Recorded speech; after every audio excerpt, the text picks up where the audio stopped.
প্রায় ১ সপ্তাহেরও বেশি হয়ে গেছে আমি আর শুভ দুজন মিলে কোথাও বেরোইনি। আর ও আলিপুরদুয়ার থেকে বাড়ি আসার পর থেকে ভীষণ কাজে ব্যস্ত হয়ে গেছিল।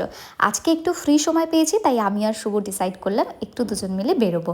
তাই সবার ফার্স্টেই আমরা চলে গেলাম টাইম পাসে। আর এখানে জানো তো অনেক দিন পর গেলাম। ও তোমাদেরকে বলি, আমরা যখন বিয়ের আগে দেখা করতাম না, তখন এই টাইম পাসেই বেশ আসতাম, অনেকটা সময় কাটাতাম, তারপরও আবার আমাকে বাড়িতে ড্রপ করে দিয়ে আসতো। আর এসেই আমি অর্ডার করে দিয়েছিলাম দুধ চা। আর এখানকার দুধ চাটা আমার বেশ ভালো লাগে, একদম মিষ্টি কম, যেরকম আমি পছন্দ করি। 18 বছরের নিচে সিগারেট বিক্রি বন্ধ, ইয়েস, এটা দাদা প্রচলন করেছে। বেশ ভালোই নিয়মটা, আমার বেশ ভালো লাগলো, তাই ভাবলাম একটু ক্যাপচার করে নিই। আর তারপর শুভর জন্য এই চাটা অর্ডার করেছিল, একটু টেস্ট করলাম। আর অনেক দিন এখানকার এই চিকেন স্যান্ডউইচটা না ট্রাই করা হয় না। যদি কেউ এখানে আসো, এই চিকেন স্যান্ডউইচটা ট্রাই করে দেখো। আমরা বিয়ের আগে অনেকবার খেয়েছি, আমার বেশ ভালো লাগে, শুভরও বেশ ফেভারিট। তাই আর কি, ও অর্ডার করে নিল দুজনের জন্য।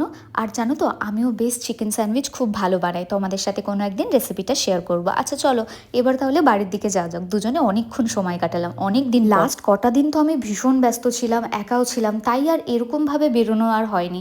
শুভ বাড়ি না থাকলে আমার সেরকম একটা বেরোনো। আচ্ছা, তোমরা কারা কারা সন্ধ্যাবেলা হলেই বয়ফ্রেন্ড বা হাজব্যান্ডের সাথে এরকম চা খেতে বেরো, অবশ্যই কমেন্ট সেকশনে জানিও।